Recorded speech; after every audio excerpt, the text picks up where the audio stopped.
So the topic that we have chosen today is spirituality, imbibing spirituality for inspirational leadership. So what essentially spirituality is all about?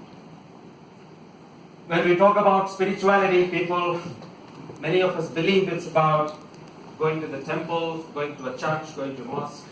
It's about going on a pilgrimage. It's about so many rituals. It's about what to wear, what to put on your forehead, and so on. But spirituality is not about rituals. Spirituality is not about rituals. Spirituality is about those feelings, thoughts, and actions which help us unravel the cause of anything. That's what spirituality is. Spirituality is something which takes us to the cause, to the root cause of everything. So anything that helps us understand and find out the cause, that's spirituality. Those thoughts are spiritual thoughts. Those deeds are spiritual deeds. Those feelings are spiritual feelings, which connects us to the cause, connects us to the causative factor. So I would like to begin this session with making a mention of my spiritual guide, Sri Thakur Rukul Chandra, whom I have accepted as my spiritual guide right from my childhood. And some of my experiences have been around the philosophy and ideology that I have learned from this great spiritual guide from this Indian nation. So this is what I said. I wanted to kind of make a mention of my spiritual guide from whom my spiritual journey has began. And according to him, ideas and activities that lead man towards the cause are spiritual. So what is that cause? We'll talk about a little later in the course of this discussion. I'm going to take you through my spiritual beliefs, and then would like to engage in a dialogue with all of you and exchange your thoughts and beliefs. My first belief is every human being is a universe by itself. Every human being has unlimited potential. Every human being can achieve incredible, unparalleled things in life. Any single human being can bring about a revolution that we cannot imagine. So that's what my very first belief is. But let's reflect how much do we really practice this in reality. In a system, in the corporate system today, where we believe that human beings are measured basis their performance, we also believe in a culture we hire and we fire. And we fire people for poor performance. We say for lack of performance, we throw people out of the organization. But I tell all my HR colleagues, being an HR professional myself, please believe in every human being in your organization, because every human being can bring unlimited value to your organization. But we have stopped believing in that. So typically the system that we follow in organizations, we have a measurement system that is quarterly and then 6 monthly and then annual and so on. And if somebody's performance is supposedly not good, then he is put on a performance improvement plan. And the whole performance improvement plan is usually designed to make that individual fail, and then he or she is on the door after the period is over. So human resources professionals, business leaders have stopped believing the fact that every human being has unlimited potential. Every human being is a living universe. I would urge upon all of you, business leaders, HR leaders, leaders in academics field, political leaders, administrators, each one of you, to believe in the potential that your people have. To believe in your people. Yes, sometimes we find that people do fail in their role, do not succeed in their role. I think all of us know that Albert Einstein quote where he says that, if you ask a fish to climb the tree, that fish would believe all its life that it's stupid. So we as leaders will have to identify the potential of the human being and look at what activities that person can be engaged in, which is aligned with his potential, so that he can become successful and his team and his organization can become successful. So we as leaders are responsible for helping that individual in the process of coaching and mentoring, and then identifying the talent that person has and making sure that we create the right environment and ambience for that individual so that that person is successful. So that, I believe, is the responsibility of human resources professionals like me, academicians like you, administrators, business leaders like all of you. I move on with the second belief that I have. Survival of the fittest is a myth. We have been told right from our childhood that you have to be in a race because the fittest will survive. If you're not the best, you are going to disappear. If you're not able to compete at the highest level, if you do not get the best marks, if you do not perform at the top level in your organization, you are not going to survive. That's a myth.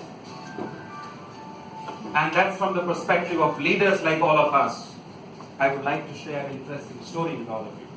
There was an Indian spiritual leader, a spiritual guide, a Guruji, and he had many disciples. And his disciples used to go far and wide across the country to preach about the ideology and philosophy of their Guruji. They were so excited. They were so charged up that they were going across. And with a lot of passion and energy, they used to preach about the Guruji. One day, they were about to leave on a 15-day tour to the villages of the eastern part of the country, and they had come to the Guruji to take his blessing so that they can leave on their mission. Just about a couple of hours ago, a young singer from a village had arrived in the ashram. And Guruji told this devotees, please take this young singer with you. They were a bit reluctant because his dress looked very shabby. His hair was unkempt. He did not seem to be educated. They were not very keen on carrying this young man with them. But since the Guruji has asked them to take him, they had no choice. And they took this young man with them. They went on the mission. After about 3 days, they realized that this young man is also a petty thief, because he was stealing somebody's handkerchief, somebody's pen, somebody's book, and so on. So they're very unhappy. So they had an excuse now to throw him out of the party, because they know that this guy has been proven to be a small thief. So they just dumped him, threw him out. They said, get lost. You don't deserve to be in our group. They went on the mission for about 15 days.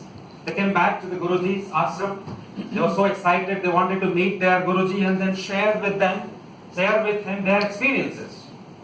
But Guruji was not willing to listen to them.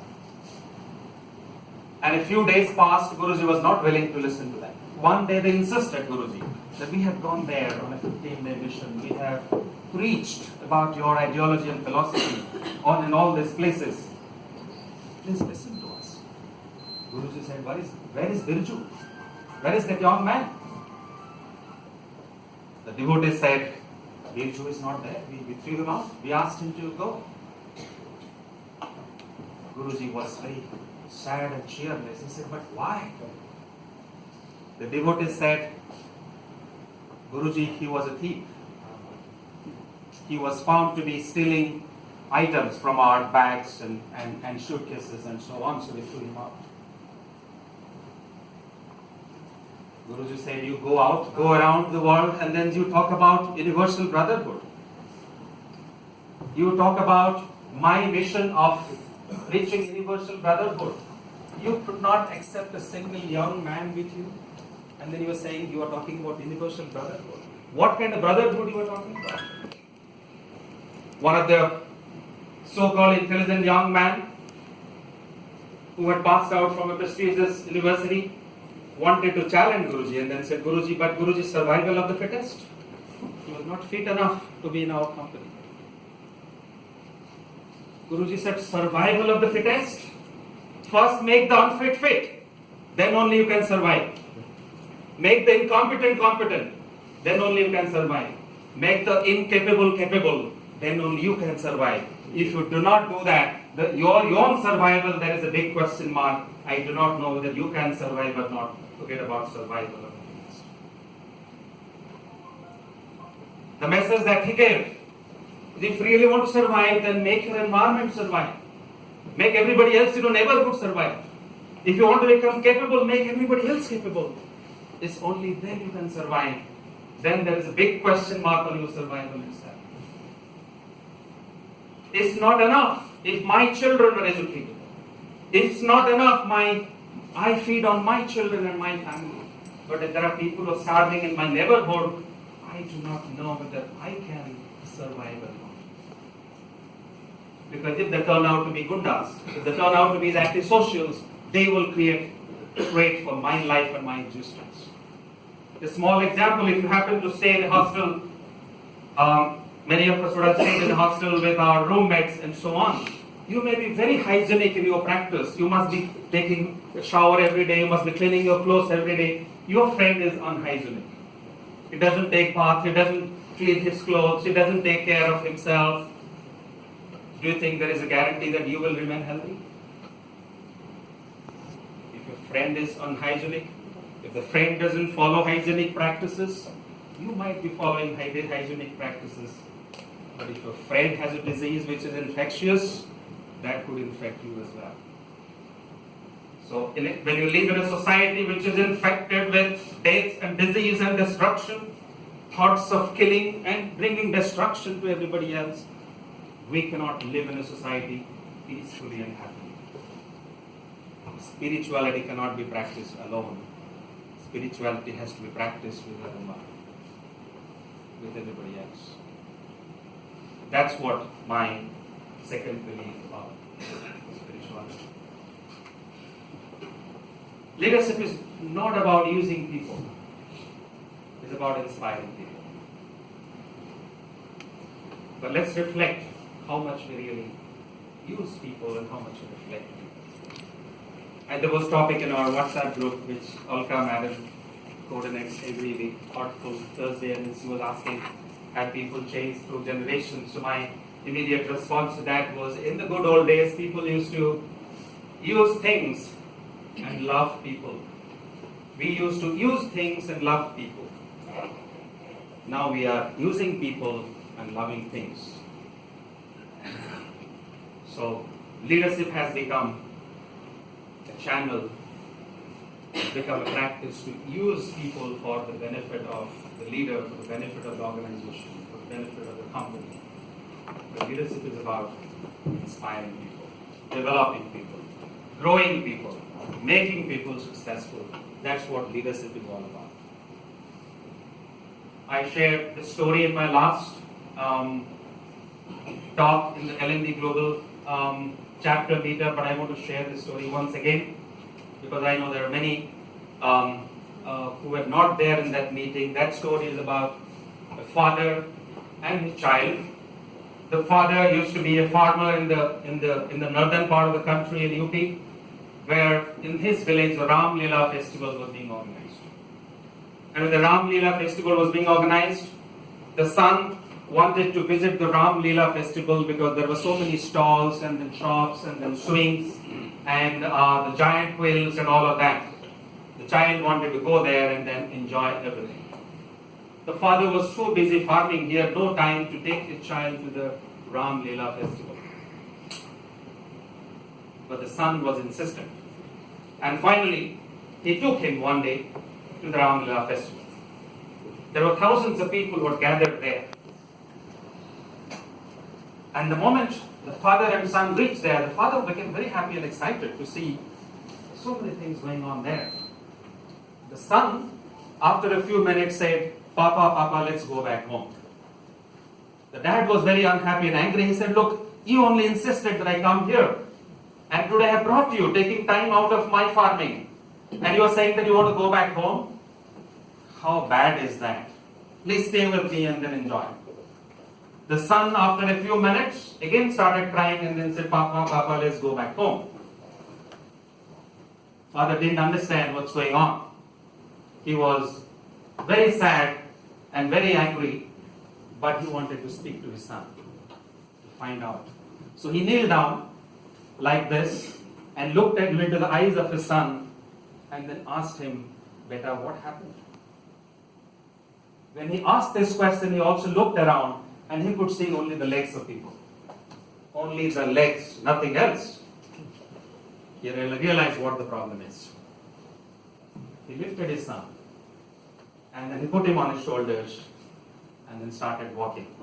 When he started walking, the little boy started clapping, saying, Papa, I don't want to go back. I want to stay here. I do not want to go back. I want to enjoy this festival. What does this story tell us about?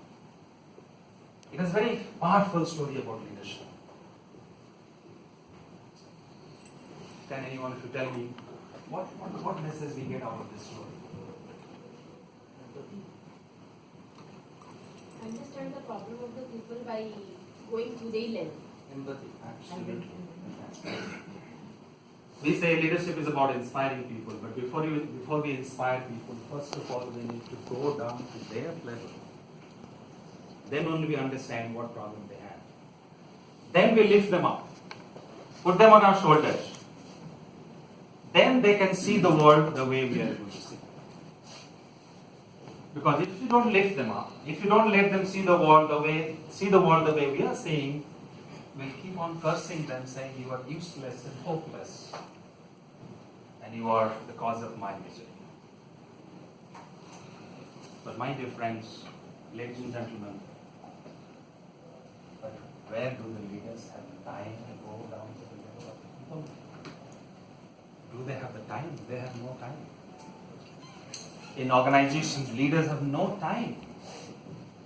They're ready to inspire people. They're ready to enlighten people. But if you ask them to go down to the level of the people, where they stand, find out where they are, what are the pains, what are the challenges, what are the difficulties they're grappling with, understand that, get a grip on that, then try to lift them up and help them see the vision that you have the way you are able to see.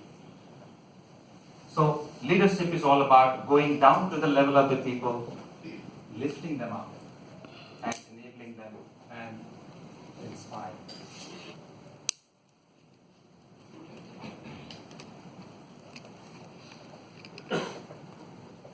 What is excellence?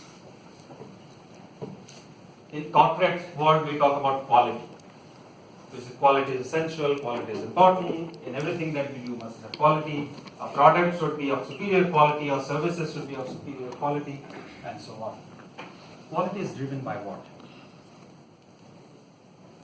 Customer expectation, and it is customer implied need. The customer expectations. The customer implied need. What is it driven by? What else is this driven by? And you are adding value to the needs. Adding value to the needs. Yes, I think this is great answers. But what happens when the customer comes and tells us? Before we get there, let me share another interesting story with you. And this will clarify what I'm trying to say. So the German tourist, a tourist from Germany who had come to India, and he was visiting all the tourist places, and he happened to walk into a temple. There was a craftsman who was working on making a statue. He was making a beautiful statue about 3 feet tall, and then he found just next to him there is another statue exactly looking the same, lying near that craftsman. He asked this person, the tourist asked this guy, hey, do you need 2 statues of the same kind? He said, no, I just need 1 statue. He said, but you already have 1. Why are you making another? He said, no, that has some defect. It has a small scar on his nose, so I want to make a new one. Oh, then okay, but where are you going to place this? He said, I'm going to place this on that pillar, 25 feet high from here, from the ground. I said, what are you saying? 25 feet above the ground, you're going to put this statue and it has a small scar on the nose. Who will see that? Who will know that it has a defect? Why are you taking the trouble of making one more statue? Just put there, nobody will know. This craftsman looked at this tourist, smiled and said, but I will know. Nobody else may know, but I will know.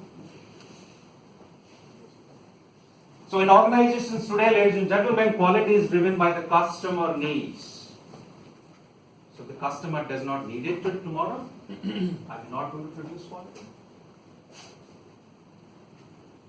Quality has to be driven by an inner motive, not by an external requirement.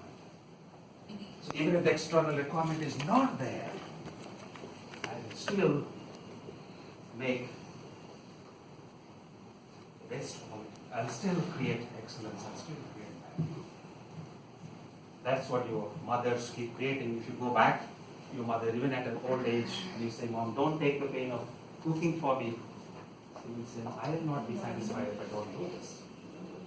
So, quality or excellence is driven by an inner motive of producing excellence, not by an external motive of metrics, quality outcomes, KPIs, success measures, and so on. All this drive, and if some customers don't ask for it, we don't give them quality. They don't ask for it. So, the spiritual belief is quality is driven by inner motive. The business belief is quality is driven by metrics, quality metrics. Quality measures that we have in organizations. That's another belief that I have. Peace is not necessarily a happy state of mind. Then what is it? If we are unhappy, can we be in peace? We are business leaders. We go through stress every day. There is organizational politics. There are customer demands. There are deadlines. There are time pressure. There are cost pressure. We have to meet the revenue goals. We have to meet the profit margins. And you must be thinking, this guy is saying, oh, peace is not a peaceful state of mind is not necessarily a happy state of mind. Let's listen to another story. Here is this man who was extremely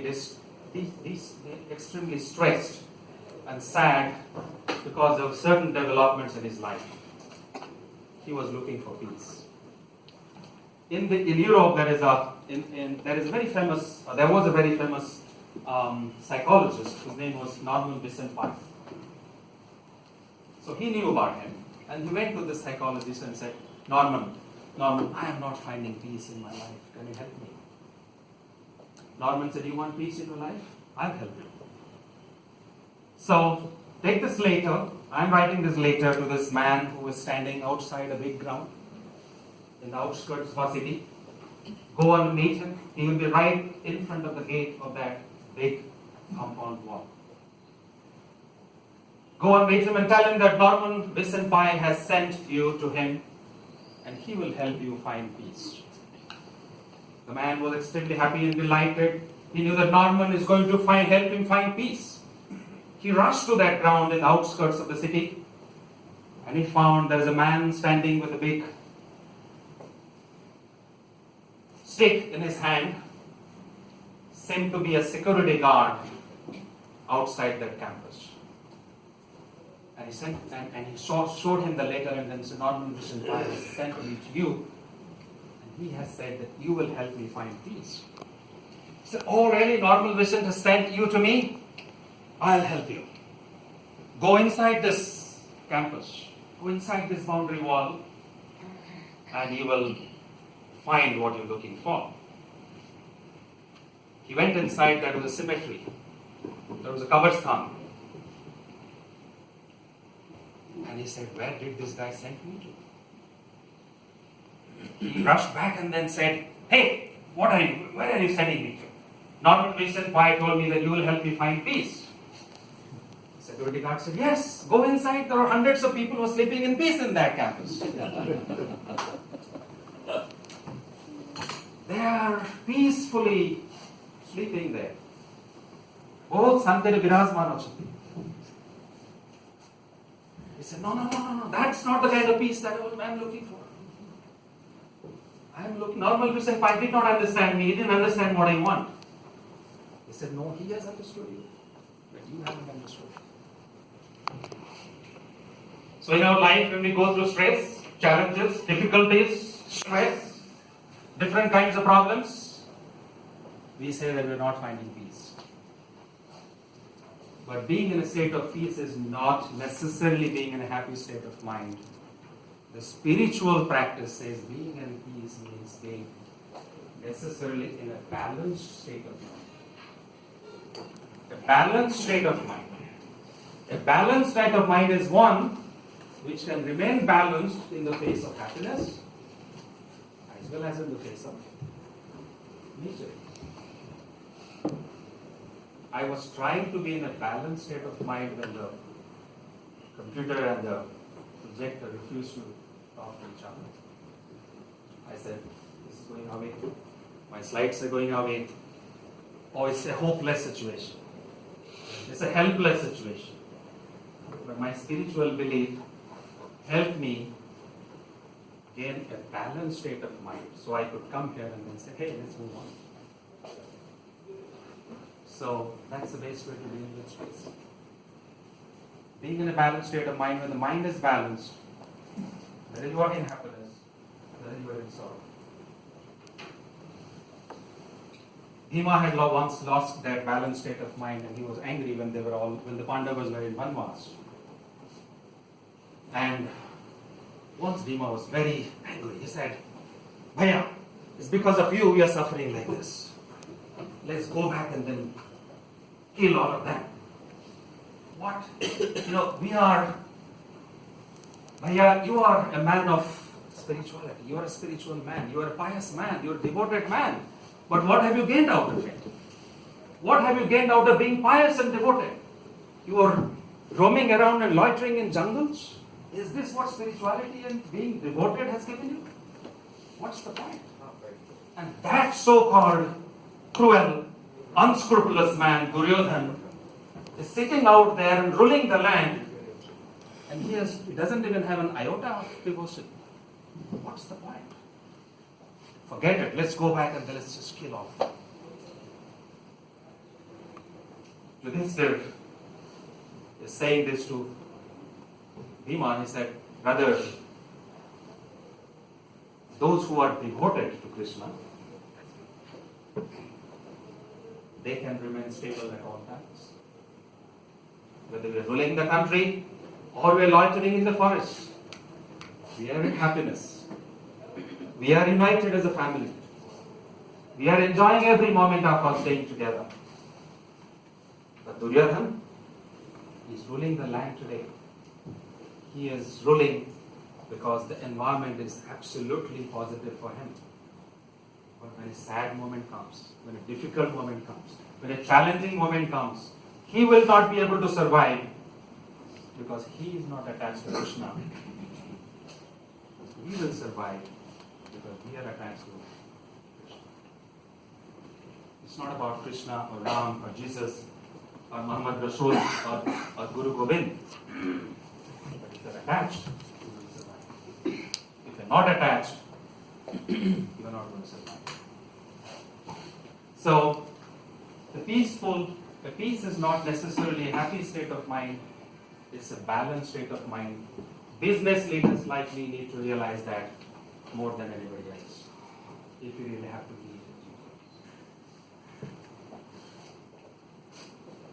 be. So having an ideal at the center of life leads to an ideal life. There's a little bit of error there. So having an ideal at the center of your life leads to an ideal life. So all of us need to have that ideal at the center of our life. That spiritual guide, that teacher, that guru, that master, the way Vivekananda had Swami Ramakrishna Paramahansa, the way Arjun had Lord Krishna, the way Chandragupta had Chanakya. All of us need to have that ideal at the center of our life. If you want our life to become ideal, then you need to lead an ideal-centered life. There was this American, his name is Spencer. He came and found an Indian spiritual guide, and he came to him and then said, Guruji, talk to me, tell me about your ideology just in 2 words. I am a very busy man, I have no time. I am extremely busy. I cannot listen to your ideology for a long time. Just in 2 words, can you explain to me what your ideology is? This Indian sadhu told him, be concentric. I said, what does it mean? So be concentric means be with the center. Have somebody at the center of your life who will guide your life. He said, oh, okay. So what happens if I have Henry Ford at the center of my life? Guruji said, yes, if you want to have Henry Ford at the center of your life, you can become another Henry Ford, but you cannot become Jesus Christ. So if you want to become like Jesus Christ, then you must have Jesus Christ at the center of your life. See the power of this message. The more superior is our ideal, spiritual guide, the more superior is our life. The more elevated is our ideal, the more elevated is our life. So that's another spiritual belief that I have. So the topic that we have chosen today is spirituality, imbibing spirituality for inspirational leadership. So what essentially spirituality is all about? When we talk about spirituality, many of us believe it's about going to the temple, going to a church, going to a mosque. It's about going on a pilgrimage. It's about so many rituals. It's about what to wear, what to put on your forehead, and so on. But spirituality is not about rituals. Spirituality is not about rituals. Spirituality is about those feelings, thoughts, and actions which help us unravel the cause of anything. That's what spirituality is. Spirituality is something which takes us to the cause, to the root cause of everything. So anything that helps us understand and find out the cause, that's spirituality. Those thoughts are spiritual thoughts. Those deeds are spiritual deeds. Those feelings are spiritual feelings, which connects us to the cause, connects us to the causative factor. So I would like to begin this session with making a mention of my spiritual guide, Sri Thakur Rukul Chandra, whom I have accepted as my spiritual guide right from my childhood. And some of my experiences have been around the philosophy and ideology that I have learned from this great spiritual guide from this Indian nation. What I'm going to share with you today are not any preaching. I'm not a preacher. I'm not a spiritual leader. I'm from the corporate. I do not claim that I'm a leader. I believe that I'm a student, and all of us are on the journey in the exploration of the truth and the exploration of the cause.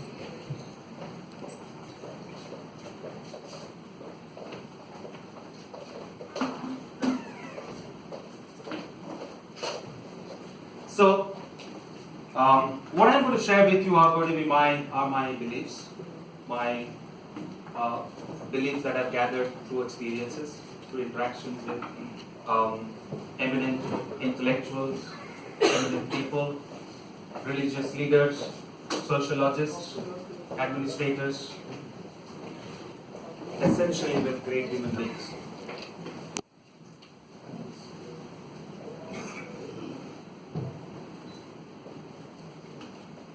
So this is working, then probably we'll